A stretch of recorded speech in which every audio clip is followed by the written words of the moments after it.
If you're watching this video, you're probably interested in house hacking, or at least curious whether it's actually a viable strategy. At its core, house hacking is the idea of using real estate income to offset your living expenses, especially your largest one, housing.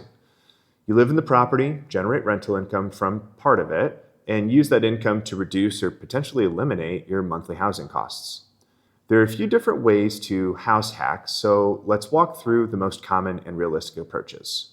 The simplest form of house hacking is buying a single-family home or a condo and renting out extra bedrooms to a friend or family while you live there.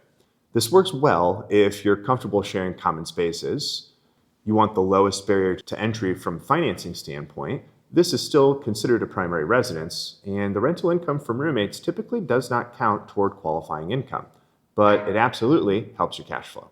The method most people think of when they hear house hacking is buying a 2 to 4 unit property, live in one unit, and rent out the others. Instead of roommates, you get your own separate apartment.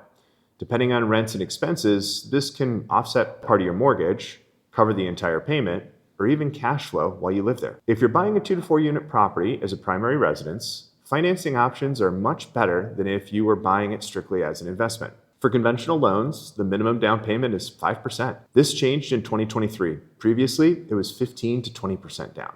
Generally, it requires 6 months of monthly housing reserves.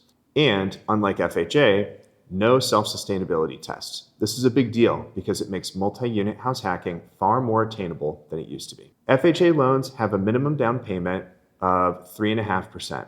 FHA still is a good option, but 3 and 4 unit properties must pass the self-sustainability test, meaning 75% of the market rents must cover the full mortgage payment.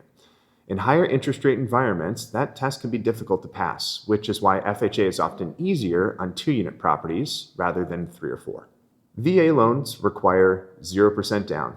No mortgage insurance, can be used on a 2 to 4 unit property, and require no self-sustainability test. For eligible veterans, VA loans are often the strongest house hacking tool available. When you buy a multi-unit property as a primary residence, a portion of the market rent from the other units can be used to help you qualify.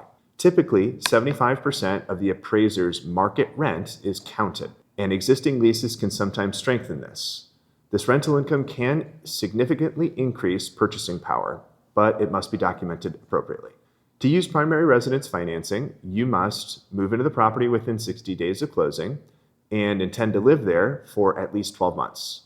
After that, you're free to move out, rent the unit you were living in, and purchase another primary residence. Nothing changes with that original mortgage. In theory, this allows you to buy a 2 to 4 unit property with 5% down, live there for 12 months, and repeat the process on another property.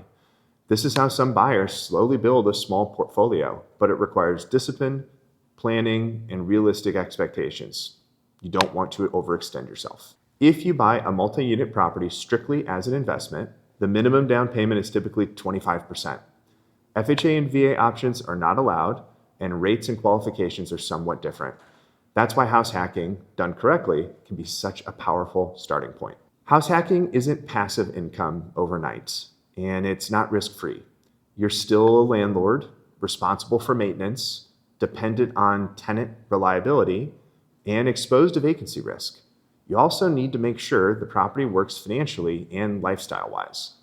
The numbers matter, but so does your tolerance for shared walls, management, and short-term inconvenience. House hacking can be one of the most effective ways to reduce housing costs and build long-term wealth, but only if it's done intentionally and with the right financing strategy. Understanding loan options, occupancy rules, and rental income treatment upfront makes a whole lot of difference.